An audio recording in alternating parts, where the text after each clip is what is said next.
Assalamualaikum warahmatullahi wabarakatuh, sahabat MNF TV dimanapun berada. Alhamdulillah, puji syukur kita panjatkan kepada Allah Subhanahu Wa Taala yang sampai hari ini memberikan kita nikmat sehat dan juga nikmat iman. Alhamdulillah.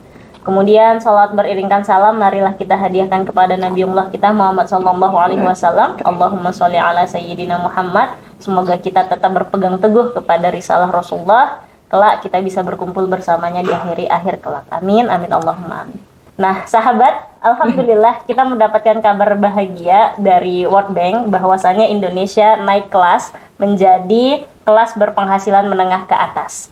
Nah, ini kemudian yang akan kita bahas di segmen kali ini. Bersama kita ada dua narasumber yang insya Allah memberikan penjelasan terkait kabar gembira yang dirasakan Indonesia. Bersama saya sudah ada dua narasumber. Yang pertama ada Dr. Ira Geraldina, MS AKCE. Ya, beliau ini adalah seorang pakar ekonomi, seorang peneliti dan juga seorang dosen. Dan kemudian ada Ustazah Hanin Syahidah, SPD. Nah, beliau ini adalah seorang penulis dan juga seorang aktivis dakwah. Nah, ini insya Allah saya akan memiliki beberapa pertanyaan dengan dokter. Nah, yang pertama saya panggilnya Bu Ira saja ya. Ya, alhamdulillah. Silakan. Baik.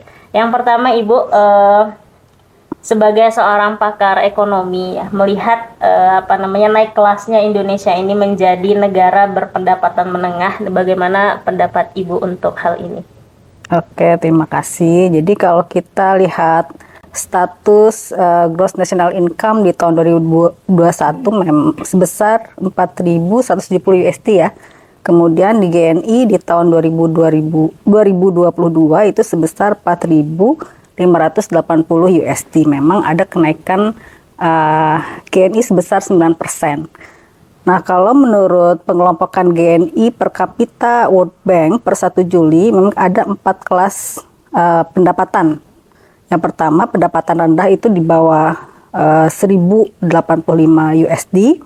Kemudian pendapatan menengah bawah sebesar kisaran 1.086 sampai 4.255. Ya, kemudian menengah ke atas yang sekarang kita dinobatkan di awal Juli ini dari kisaran 4.256 sampai 13.205 USD. Nah, terakhir adalah pendapatan tinggi yang lebih besar dari 13.205 USD. Nah, kalau kita lihat memang ada kenaikan GNI sebesar 9%, sehingga menggeret kelas ekonomi kita dari menengah bawah ke menengah atas. Namun kalau kita lihat kisarannya di range pendapatan menengah ke atas yang sebesar 4.256 sampai 13.205, bisa dikatakan GNI kita di tahun 2022 yang sebesar 4.580 itu bisa kita bilang bahwa dia masih ada di kuartil terendah. Jadi kan karena range antara range untuk pendapatan menengah ke atas dari 4.206 sampai 13.000 sekian ya. Kalau kita bagi 4, nah kita tuh masih ada di range pendapatan menengah ke bawah, tapi yang paling atas tapi masih kuartil terendah. Nah, sehingga ya memang ada kenaikan kelas, cuman kenaikannya tidak signifikan dan masih ada di range yang kuartil terendah untuk kategori menengah atas. Nah, kenaikan ini memang cukup menggembirakan, namun kita jangan lupa bahwa ada satu indikator ini hanya menunjukkan sebetulnya kan menunjukkan tingkat produktivitas sebuah negara, tetapi tidak menunjukkan kesejahteraan sebuah negara. Karena kalau salah satu indikator kesejahteraan negara yang biasa digunakan dalam ekonomi adalah tingkat inequality ya. Jadi ketimpangan sejauh mana ekonomi itu bisa mengurangi ketimpangan di antara masyarakat, gitu ya. Artinya produktivitas sebuah negara itu akan berdampak terhadap pengurangan ketimpangan di antara masyarakat apa enggak, atau disebut dengan inequality report. Nah, kalau kita lihat berdasarkan data World Inequality Report di tahun 2022, status kita itu ketimpangannya itu sejak 20 tahun terakhir itu tidak berubah, gitu ya. Jadi ketimpangannya cukup tinggi. Jadi kenaikan GNI kita di tahun ini tidak mengubah fakta bahwa ketimpangan di kita itu tidak berubah, gitu ya. Nah, selama 20 tahun terakhir kita lihat menurut data Inequality Report dari periode tahun 2001 sampai 2021 sebanyak 50% penduduk Indonesia hanya memiliki kurang dari 5% kekayaan kita. Nah, jadi 50% penduduk kita itu kayak memiliki 5% aja, kurang bahkan ya, kurang dari 5% kekayaan kita, kekayaan rumah tangga nasional. Sedangkan 10% penduduk lainnya itu memiliki sekitar 60% kekayaan rumah tangga nasional, gitu ya. Nah, sehingga ini menunjukkan adanya rasio ketimpangan yang cukup tinggi. Nah, per data 2021, rasio kesenjangan pendapatan di Indonesia berada di level 1:19. Artinya, populasi kelas ekonomi menengah atas itu memiliki pendapatan 19 kali lipat dari populasi masyarakat kelas bawah. Jadi kalau saya punya kelas bawah punya Rp1, Mbak kelas atas punya Rp19. Kan jauh ya, jauh banget gitu. Saya cuma bisa beli apa, Mbak udah bisa beli apa, nah gitu ya, jauh ya. Nah, sehingga kenaikan status ini tidak mengubah ketimpangan tadi yang selama 20 tahun terakhir ini, gitu. Itu yang sebetulnya harus kita highlight, gitu ya. Tidak hanya kenaikan level status kelas ekonominya, tetapi juga fakta ketimpangan yang tidak berubah selama 20 tahun terakhir. Nah, ini data lainnya menunjukkan bahwa 10% penduduk kita itu menguasai 60% kekayaan rumah tangga nasional. Gitu. Artinya apa? Nanti kan sisanya tuh 40% itu atau 90% penduduk kita itu rebutan kue yang 40% itu. Nah, itu artinya kan di situ menunjukkan ada akses terhadap kualitas hidup masyarakat kita secara luas. Dengan adanya kenaikan kelas itu tidak mengubah bahwa 90% masyarakat kita tuh struggling untuk dapat hidup layak atau kategorinya well-being. Itu mungkin yang bisa saya lihat dari fakta terbaru ini. Jadi sebenarnya tidak memiliki perubahan yang signifikan untuk kita ya, kalangan menengah sebenarnya. Tapi yang menarik ya, karena kan saya tadi melihat ya bahwa dia setiap 1 Juli itu kan ada perubahan-perubahan. Nah, ini World Bank ini ya bisa menentukan ya suatu negara itu klasifikasinya apa saja. Nah, ini dan di setiap negara itu selalu merasa bahwa mereka ketika misalkan Indonesia kamu menjadi negara yang seperti ini, kelas menengah atas. Nah, mereka langsung kayak sami'na wa ata'na. Nah, itu sebenarnya kok bisa ya World Bank itu bisa melakukan hal seperti terhadap negara-negara seperti Indonesia? Ya, memang kan kelas-kelas ekonomi ini kan dia mempunyai makna yang banyak ya, multi interpretasi. Artinya pertama, ketika sebuah negara dinobatkan pada kelas ekonomi tertentu, itu kan menunjukkan capacity dari sebuah negara secara ekonomi. Misalnya dalam kasus ini ketika ada kenaikan level income, gitu, kenaikan level kelas dari menengah bawah ke menengah atas, itu diharapkan dapat mendrive sentimen positif dari investor. Artinya kan berarti produktivitas negara ini cukup baik, gitu. Kalau kita bicara produktivitas negara cukup baik, artinya kan produktivitas kita nih masyarakat juga cukup baik, gitu ya. Karena para investor kan seneng tuh kalau orang-orangnya produktif. Nah, gitu ya. Ini menunjukkan ketika naik kelas berarti menunjukkan masyarakat kita tuh cukup produktif, gitu. Karena kan GNI itu salah satu indikator produktivitas sebuah negara. Gitu. Jadi memang tetapi perlu digarisbawahi bahwa ini bukan suatu indikator kesejahteraan, tetapi bagaimana produktivitas negara dia mengelola sumber dayanya untuk menghasilkan sesuatu yang digunakan oleh masyarakat. Gitu. Jadi diharapkan tadi bisa memberikan sentimen positif kepada investor. Walaupun memang kalau kita lihat data prediksi ekonomi ke depan, outlook ekonomi di menurut OECD memang negara kita itu kenaikan GNI di tahun 2023 sampai 2024 kenaikan, tetapi dia slide gitu ya, ringan dan agak melambat gitu ya. Itu juga harus hati-hati. Walaupun ada kenaikan level income gitu ya, tetapi secara real diprediksikan di tahun 2003 dan 2004 itu kenaikan GNI-nya itu akan naik perlahan tetapi melambat. Karena kita tahu kan tahun depan itulah tahun politik ya. Jadi ada Indonesia. ketidakpastian yang sehingga para investor gitu dengar kabar ini, satu sisi mereka ingin bergerak, satu sisi mereka masih menahan gitu ya, menahan karena kekhawatiran dari tadi ya ada ketidakpastian di tahun 2024 nanti. Nah ini tambahan pertanyaan Bu. Kenaikan kelas ini kan diklaim oleh World Bank ya, oleh beberapa pejabat dunia. Nah ini sebetulnya apa sih yang menjadi kriteria dampak baik untuk rakyat Indonesia? Nah, pertama tadi dampak baiknya itu bisa diharapkan bisa meningkatkan mendatangkan investor gitu ya, karena kan kita tahu basis ekonomi kita ini kan ada dua yang mendrive ekonomi kita kan, adalah pemerintah gitu ya dan swasta. Nah, karena kan pengelolaan sumber daya ekonomi itu mostly sekarang itu kan dikelola oleh pemerintah lewat lewat BUMN gitu ya, kalau aspek-aspek strategis atau kementerian. Kemudian yang kedua adalah oleh swasta. Nah, swasta ini kan karena kita menganut ekonomi terbuka, jadi bisa jadi swasta ini baik dalam maupun luar. Nah, itu diharapkan tuh dengan adanya kenaikan ini bisa mendorong investor untuk berinvestasi. Nah, apakah ada dampaknya terhadap masyarakat luas gitu ya?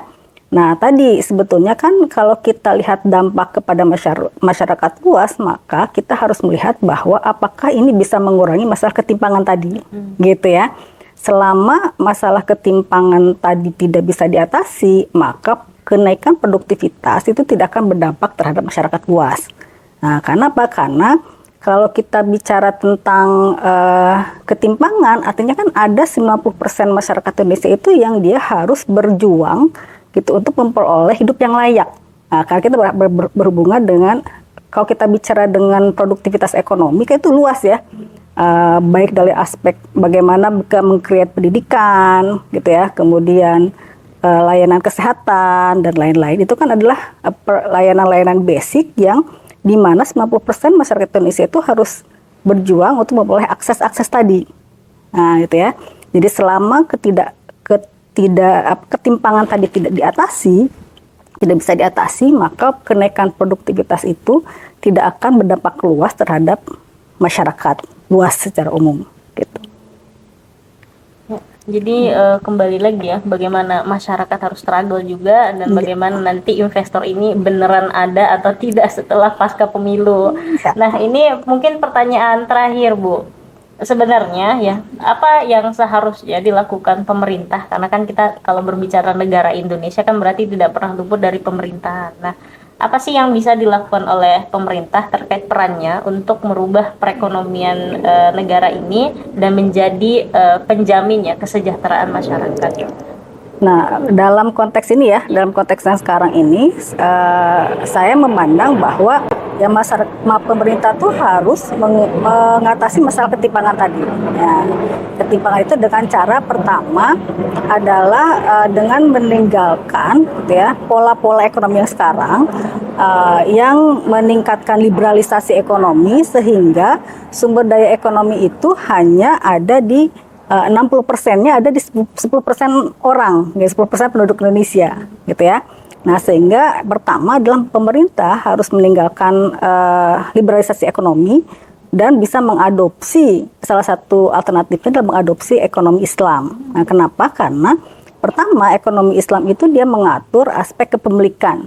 Jadi dalam ekonomi Islam diatur mana kepemilikan private, ya, kepemilikan atau swasta ya, kepemilikan negara dan kemudian kepemilikan publik. Nah, di mana private swasta itu tidak boleh mengelola kepemilikan publik yang seperti sekarang. Kalau sekarang kan swasta boleh ya, dia punya tambang boleh, dia punya rumah sakit boleh. Gitu ya, dia punya pendidikan boleh, gitu ya. Jadi sehingga ketika itu dikelola oleh swasta, maka swasta orientasinya adalah apa ya, profit gitu ya, nggak mungkin dia ke motif utamanya kan sosial gitu kan, enggak. Nah, maka harus diatur kepemilikan tadi, mana yang boleh dimiliki oleh private, mana yang dimiliki oleh negara, mana yang dimiliki oleh publik. Nah, kemudian yang kedua, kepemilikan publik ini dikembalikan oleh negara. Nah, kalau sekarang kan banyak aset-aset publik yang dia diserahkan kepada swasta walaupun dalam bentuk konsesi gitu ya, tapi konsesinya puluhan tahun. Nah, kapan mau pindahnya diperpanjang gitu ya, kapan mau pindahnya gitu, untuk nariknya aja susah karena udah puluhan tahun gitu ya. Nah, itu dikembalikan lagi kepada kepemilikannya kepada negara untuk didistribusikan dalam bentuk aset dan layanan publik, sehingga si aset dan layanan publik itu jika dikembalikan kepada masyarakat, maka masyarakat akan lebih mudah untuk mengakses layanan-layanan publik yang bersifat primer, public goods gitu ya, kayak misalnya sembako, kemudian pendidikan, layanan kesehatan, keamanan, itu dengan harga yang affordable, yang terjangkau gitu ya, bahkan termasuk infrastruktur di dalamnya gitu ya, karena tidak dilakukan privatisasi. Nah, diharapkan dengan itu adalah salah satu cara untuk melakukan distribusi kepada masyarakat, distribusi kekayaan tadi, sehingga tidak mengelompok di 10% orang itu. Nah, tetapi mengelompok, tetapi tersebar gitu ya, kekayaan itu di 90% orang tadi gitu. Itu akan mengurangi ketimpangan. Nah, kemudian dengan begitu distribusi kekayaan tadi akan mengurangi ketimpangan yang ada di masyarakat. Jadi, Masya Allah, memang negara harusnya punya peran yang seperti itu, ya, biar kita nggak struggle sendiri ya. Iya, betul. Baik, jazakillah khair Ibu untuk sementara. Nah, saya melanjutkan segmen ini ke Ustazah Hanin. Ya, Masya Allah. Nih Ustazah, tadi menarik sekali ya, Bu Ira sampai menyebutkan bagaimana kalau kita mengadopsi sistem ekonomi Islam yang dengan 3 klasifikasi ya kepemilikan tadi. Nah, menurut Ustazah, dalam perspektif Islam ini ya, pemberian status Indonesia sebagai negara berpendapatan menengah ke atas ini bagaimana itu Ustazah sebenarnya? Ya. Sebelumnya, Assalamualaikum warahmatullahi wabarakatuh. Waalaikumsalam. Kalau kita berbicara tadi sebenarnya sudah ya dijelaskan juga sama Ibu Ira bahwa kondisi ukuran yang ada memang kalau ditanya perspektif Islam, orang yang ngasih rapot itu World Bank ya, yang notabene World Bank itu adalah lembaga peminjaman internasional, jadi lembaga istilahnya pinjaman internasional yang memang dia tidak berdasar Islam gitu kan. Maka kalau kemudian ditanya secara perspektif Islam seperti apa, tentu memang ada beda standarisasi gitu. Kalau kemudian kita tadi sudah disampaikan oleh Bu Ira bahwa standarisasi itu kan kalau dia menengah ke atas ya, negara yang memiliki pendapatan menengah ke atas itu kan dari sisi GNI ya, pendapatan nasional secara umum. Jadi dihitungnya itu komunal. Jadi total gitu semuanya. Jadi tidak dihitung apakah secara per individu rakyat itu bisa memenuhi hajatnya. Per individu rakyatnya itu bisa dikatakan yang tadi itu bisa kebutuhan primernya itu bisa terpenuhi. Tidak begitu ternyata. Nah, sementara kalau menurut Islam itu bagaimana? Tentu kalau Islam itu mengarahkan pada per individu itu harus mendapatkan pemenuhan terhadap hajat hidupnya, gitu. Apalagi terkait dengan masalah kebutuhan primer, ya, baik itu masalah pendidikan, kesehatan, ya, sandang papan, dan juga keperluan-keperluan yang terkait dengan masalah kebutuhan pokoknya, gitu. Nah, kalau kemudian kita berbicara hari ini, gitu ya, dengan kenaikan kelas tadi itu, bahwa Indonesia mendapat predikat sebagai negara yang memiliki pendapatan menengah ke atas, itu sungguh ironi realitas yang terjadi di lapangan.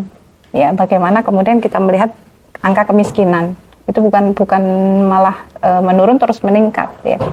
Kalau per September 2022 aja itu sekitar 26,36 juta itu mengalami kenaikan sebesar 0,20 juta dari Maretnya. Berarti cuma hitungan bulan saja itu sudah naik sekitar 0,20 juta angka kemiskinan. Itu tahun 2022. Kemudian kalau berbicara terkait angka kelaparan, ya, kalau di beberapa media disebut bahwa Indonesia masih harus berbenah karena ternyata di Indonesia itu masih banyak kasus kelaparan yang terjadi. Di antara indikasinya itu disebutkan terkait stunting, ya, kemudian gizi buruk, terus kematian anak, angka kematian anak itu masih nomor 77 dari 121 yang ada di seluruh dunia. Kebayangkan? Berarti Indonesia masih masuk di dalamnya, yaitu menjadi negara yang masih mengalami kelaparan hari ini, gitu. Sehingga predikat tadi yang kemudian muncul, belum lagi masalah pengangguran, ya, belum lagi masalah-masalah yang lain. Kalau masalah pengangguran itu kan kaitannya dengan kebutuhan ekonomi keluarga. Kalau bapaknya nganggur kan nggak jadi bisa menghidupin keluarga. Yang terjadi sekarang angka perceraian itu tinggi, itu nomor 2 penyebabnya masalah ekonomi, gitu.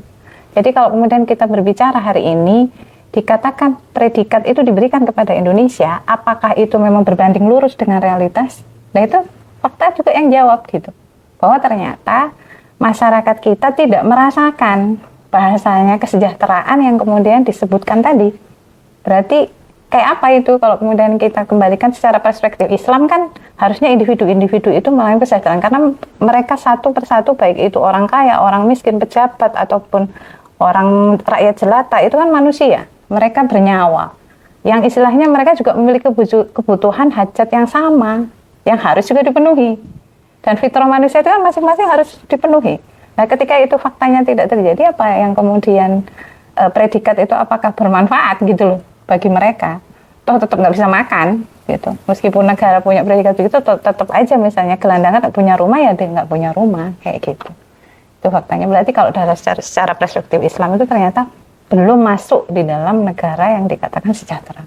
Nah, ternyata makin jauh ya kalau udah berbicara tentang perspektif Islam.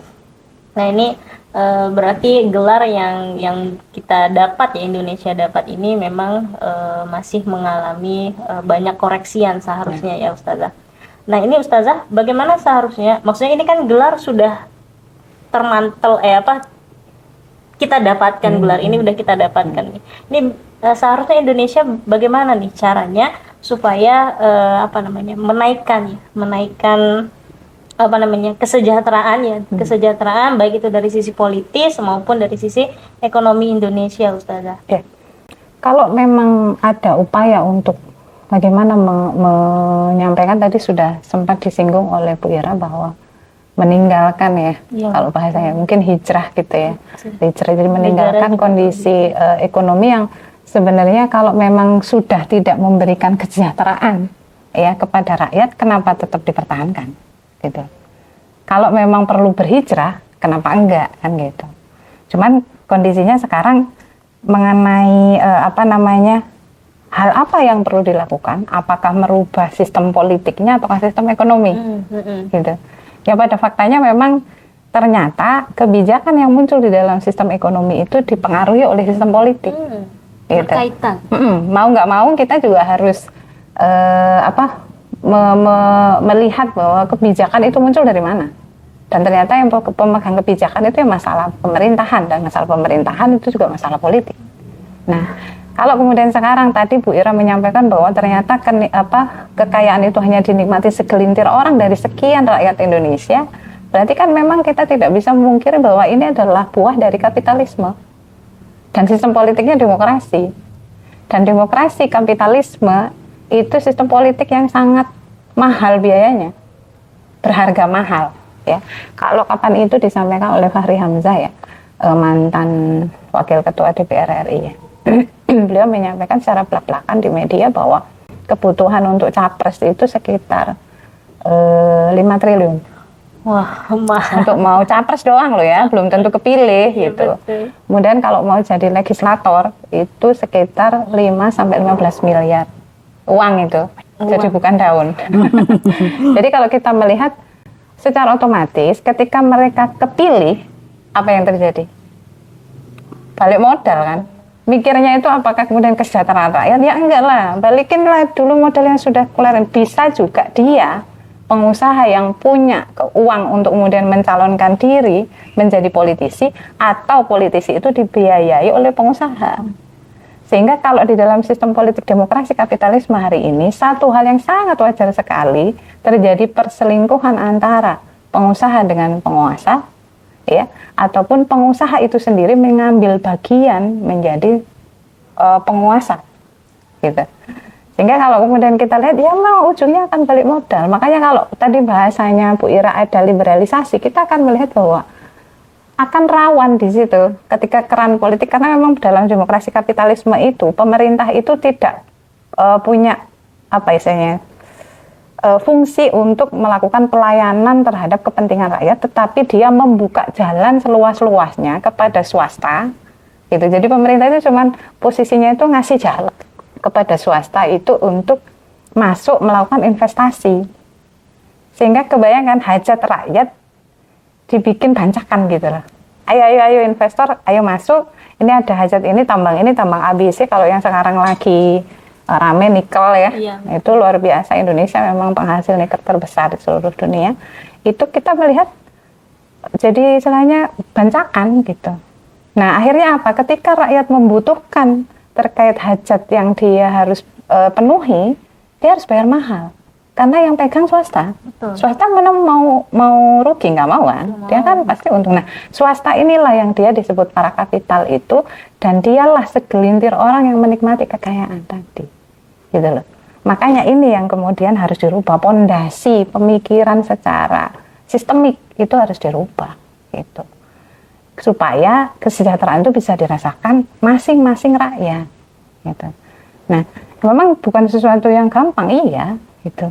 Susah ini. Ya, memang sulit. Justru ketika sulit itu tapi menjadi satu hal yang kita kembalikan kepada fitrahnya manusia sebenarnya. Jadi kalau tadi Bu Ira juga menyampaikan bahwa ternyata di dalam Islam itu pemenuhannya itu jelas bahwa tidak ada dibuka keran kebebasan atau liberalisasi penguasaan aset oleh swasta itu terhadap aset publik, itu tidak dikasih ruang. Nah itu kan secara fitrah. Makanya ketika kemudian kondisi sekarang aturan yang dibikin oleh manusia dengan demokrasi kapitalisme tadi dibiarkan, akhirnya ya begini yang terjadi.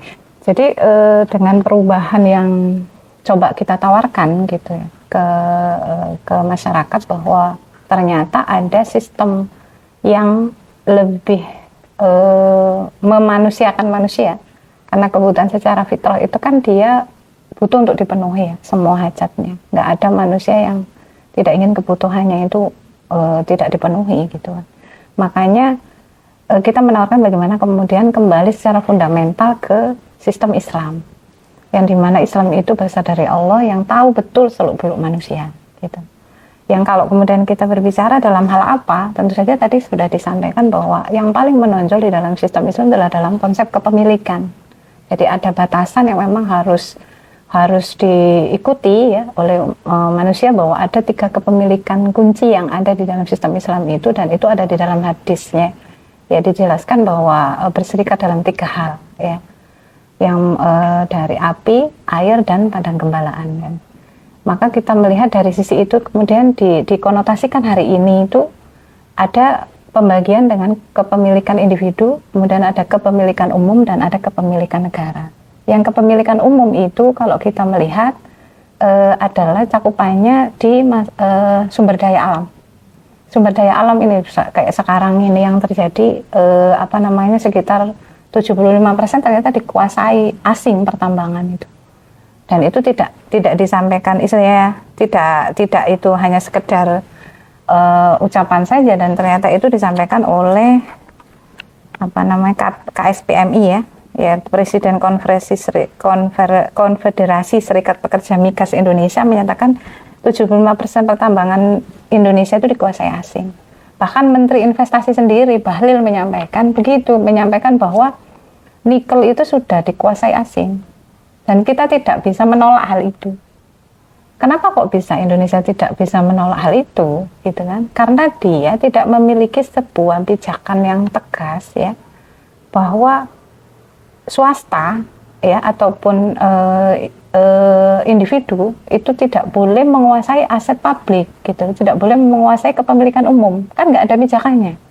Karena tadi negara hanya dalam porsi ketika dia menerapkan sistem ekonomi kapitalis itu kan buka jalan kepada swasta, mengundang investasi. Tadi sebagaimana juga disampaikan oleh Bu Ira bahwa ternyata capaian kategori dia menjadi negara menengah ke atas itu kan memunculkan sentimen positif untuk melakukan investasi.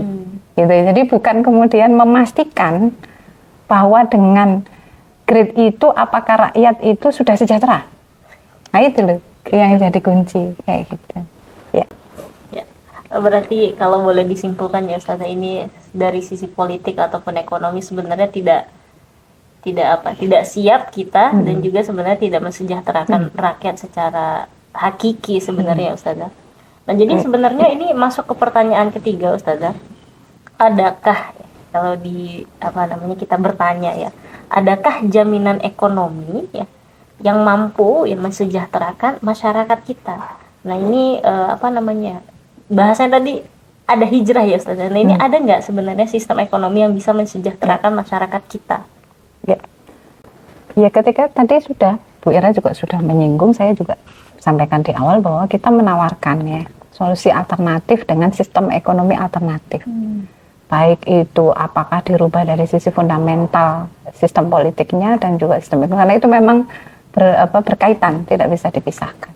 Maka ya dengan apa? Dengan Islam. Karena Islam itu memberikan satu solusi yang sangat komprehensif ya terkait dengan masalah ekonomi ini, dengan tadi itu bahwa ada 3 pembagian kepemilikan yang itu mau individu atau swasta itu berhenti di kepemilikan individu. Kalau dia mau mengembangkan segede apapun misalnya atau mau mengkayakan dirinya sekaya apapun tapi stop di kepemilikan individu. Dia tidak boleh kemudian merambah ke hajat publik yang dia ada di kepemilikan umum. Itu sudah pos yang harus dilakukan harus diarahkan ke kepentingan rakyat. Jadi bahasa Bu Ira adalah negara mengelola tapi dikembalikan kepada rakyat. Itu tentang kepemilikan umum itu. Kalau di dalam Islam itu ada konsep Baitul Mal. Nah, Baitul Mal itu ada pos-pos nanti. Itu di sana ada pos milkiyah amah, pos kepemilikan umum yang dia mengampu tadi itu hasil hutan, hasil tambang, hasil minyak dan sebagainya itu masuk ke sana dan itu dikembalikan kepada rakyat. Dikembalikan kepada rakyat dalam bentuk apa? Pelayanan, pengurusan-urusan mereka. Jadi kalau sekarang mungkin anekdot mengatakan orang miskin dilarang sakit, orang miskin dilarang sekolah, itu harusnya tidak ada gitu loh. Karena apa? Indonesia ini luar biasa kaya. Waktu saya pernah tinggal di Bangka Belitung itu, timah itu bisa didapat itu sekitar 1,5. Cuma ngelobangi mungkin depan rumahnya gitu. Cuma 1,5 meter dari tanah, permukaan tanah. Itu sudah ada biji timah. Kalau bisa dikatakan emas hitam. Emas kuning sudah diambil Freeport, ya kan? Dan itu kontrak karyanya udah berpanjang, bahkan mungkin seumur kita itu nggak habis-habis tuh kontrak, ya kan? Nah, di Bangka itu emas hitam. Dan itu mudah sekali dan ternyata apa? Diekspor itu dalam bentuk biji. Dalam bentuk masih bentuk biji ya. Kemudian nanti diekspor, diolah di Singapura, dibalikin ke kita bentuk gelondongan dan kita harus beli. Kan aneh. Jadi diambilnya itu dari kita dalam bentuk biji, kemudian kita nanti udah diolah, dijual lagi ke kita. Kenapa kita nggak ngolah sendiri? Gitu loh. Nah, ini yang kemudian terjadi. Dan akhirnya apa? Yang kaya ya swasta. Yang kaya mereka yang segelintir orang tadi. Ya. Dan ini yang kemudian coba untuk kita perlu berpikir ulang untuk kemudian merubah ya bahasa tadi itu berhijrah. Ya, karena memang konsep yang ditawarkan Islam itu pasti mensejahterakan gitu. Dari sisi itu. Kalau kemudian kita melihat posisi negara bagaimana, itu kan negara dia harus mengambil peran untuk melayani, mengurusi. Kalau dalam hadis disampaikan al-imam ra'in ya wa huwa mas'ulun an ra'iyati. Ya, imam itu ra'in, imam itu pemimpin dan dia akan bertanggung jawab terhadap apa yang dipimpinnya. Bahkan itu persen per persen gitu. Ya, kalau digambarkan dulu bagaimana sosok Khalifah Umar bin Khattab itu sampai manggul gandum sendiri. Ya, ketika dia melihat ada seorang ibu yang masak batu dan itu tanpa sepengetahuan dia, dan ketika dia tahu, dia merasa berdosa pada saat itu dan dia manggul gandum dan beberapa potong daging dari Baitul Mal untuk diantarkan ke ibu itu, bahkan memasakkannya. Pada saat itu kemudian asistennya kan menawarkan biar saya aja wahai Amirul Mukminin yang masak, tapi itu tidak diberikan kepada Khalifah Umar karena Khalifah Umar ingin menebus dosanya tadi, ya membiar kok sampai ada rakyatnya yang kelaparan dia nggak tahu. Nah kalau hari ini gimana? Rakyat diiming-iming sama jamuan makan yang luar biasa dan mungkin rakyat ada yang kelaparan, mereka nggak punya tempat tinggal yang layak dan sebagainya gitu.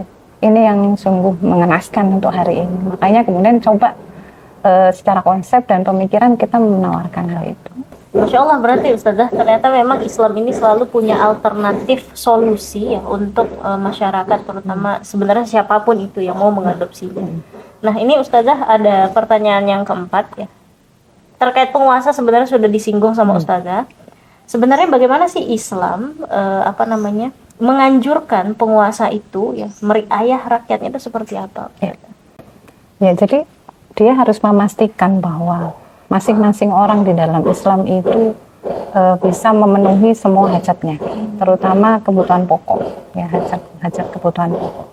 Jadi mereka itu tidak boleh istilahnya dalam posisi abai ya terhadap kepentingan rakyat itu. Nah, dalam kondisi ini kemudian tadi pertanyaannya bahwa posisi Amirul Mukminin atau posisi khalifah ya pemimpin pada masa itu pemimpin kaum muslimin itu dia mengurusi urusan rakyat, atau kalau bahasan sekarang pemerintah itu harus mengurusi urusan rakyatnya itu satu persatu. Bagaimana mungkin dengan rakyat sebanyak itu, dan memastikan bahwa masing-masing dari mereka itu tidak mengalami kekurangan ya. Jadi kesejahteraannya itu dari mana? Yang tadi pos-pos Baitul Mal tadi. Jadi di pos-pos Baitul Mal itu ada pemasukan diantaranya tadi itu bahwa yang paling besar itu dari SDA sebenarnya. Untuk di Indonesia sumber daya alam itu yang paling besar, dan itu menjadi pemastian untuk negara melakukan aktivitas riayah atau aktivitas pengurusan kepada rakyat itu secara optimal. Karena kan kebutuhan untuk ngurusi rakyat memang nggak murah. Betul. Tapi ketika itu jelas masuk tadi itu ya, taruhlah kayak tambang Freeport itu nggak perlu digotong ke Amerika, misalnya nggak perlu digotong keluar. Kemudian tadi timah itu langsung dikelola sendiri oleh negeri ini, itu bisa luar biasa kita terima gitu. Jangankan seluruh Indonesia itu bisa terpenuhi kebutuhannya. Ya semuanya mungkin bisa jadi kita akan bisa membantu negara lain yang membutuhkan ketika fundamental ekonomi kita itu lebih baik. Dengan apa tadi itu? Meletakkan sesuai pos-posnya dan tidak kemudian dibiarkan swasta itu menguasai, baik itu swasta dalam negeri atau swasta luar negeri, swasta asing atau asing itu menguasai. Gitu. Bagaimana kita melihat sekarang itu yang terjadi itu kan sebaliknya gitu. Ya.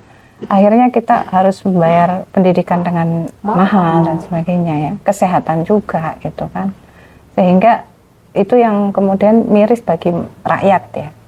Sementara kalau di dalam Islam bagaimana? Kalau di dalam Islam itu bahkan sampai Rasulullah di awal Islam saja bagaimana kemudian memberikan kemudahan terkait pendidikan ya. Rasulullah mencontohkan misalnya bagi tawanan perang pada saat itu yang bisa mengajarkan baca tulis langsung dibebaskan.